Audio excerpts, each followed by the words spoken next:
இந்தியாவில் உள்ள வாகன ஓட்டிகள் பலர் தங்களுக்கு தெரியாமலேயே செய்யும் ஒரு சிறிய தவறால் தங்களின் சொந்த வீட்டின் முன் காரை நிறுத்தினாலும் 1000 பவுண்ட் வரை அபராதம் விதிக்கப்படலாம் என நிபுணர்கள் எச்சரித்துள்ளனர்.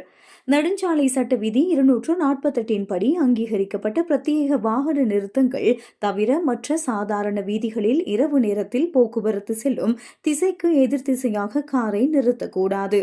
பல ஓட்டுநர்கள் கார் ஓடும் போது மட்டும்தான் திசை முக்கியம் என தவறாக நினைப்பதால் இந்த விதியில் எளிதாக மாட்டிக்கொள்கின்றனர். கார் நிறுத்தப்பட்டிருக்கும் போது அதன் பின்புற பிரதிபலிப்பான்கள் பின்னால் வரும் வாகனங்களின் வெளிச்சத்தை பிரதிபலிக்க உதவும். ஆனால் கார் மாற்றி நிறுத்தப்பட்டால் அது மற்ற வாகனங்களுக்கு தெரியாது என்பதால் இது ஆபத்தானது.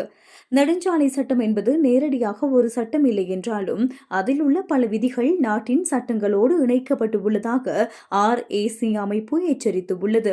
எனவே இந்த விதியை மீறுபவர்களுக்கு அபராதத்துடன் ஓட்டுநர் உரிம புள்ளிகள் குறையவும் கடுமையான சந்தர்ப்பங்களில் நீதிமன்ற நடவடிக்கைகளுக்கும் வாய்ப்புள்ளது. மேலும் மணிக்கு 30 கிலோமீட்டர் வேக வரம்பிற்கு மேல் உள்ள வீதிகளில் இரவு நேரத்தில் வாகனங்களை நிறுத்தும் போது நிறுத்துமிட விளக்குகளை எரிய விடுவதும் சட்டப்படி கட்டாயமாகும் என வாகன பாதுகாப்பு நிபுணர் மோராக் பிக் சுட்டிக்காட்டியுள்ளார்.